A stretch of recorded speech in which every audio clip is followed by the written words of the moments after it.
बहुत सुंदर कहानी, साथ में प्रेरणादायक भी है।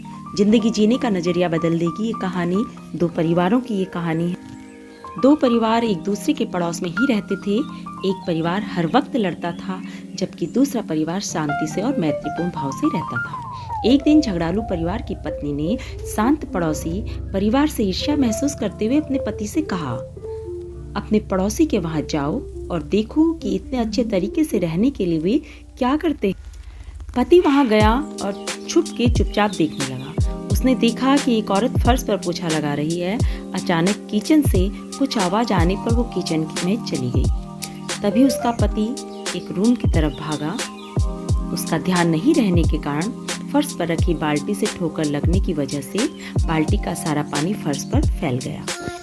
उसकी पत्नी किचन से वापस आई और अपने पति से बोली, आई एम सॉरी डार्लिंग, यह मेरी गलती थी कि मैंने रास्ते से बाल्टी को नहीं हटाया। पति ने जवाब दिया, नहीं डार्लिंग, आई एम सॉरी, क्योंकि मैंने इस पर ध्यान नहीं दिया।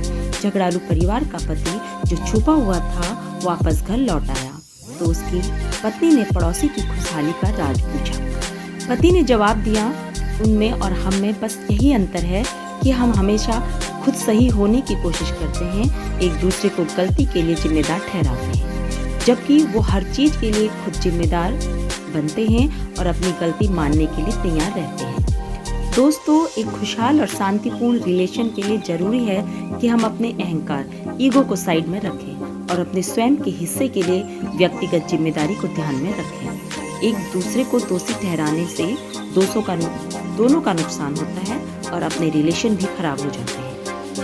रिश्तों को बनाए रखने और रिश्तों में मिठास और प्रेम को बनाए रखने के लिए एक दूसरे को समझना अत्यंत आवश्यक है। अपनी गलती दूसरों पर थोपना और दूसरे को ही दोषी मानना यह रिश्तों से हमें दूर कर देता है। धन्यवाद। पोस्ट अच्छी लगी हो लाइक करिए, शेयर कीजिए, सब्सक्राइब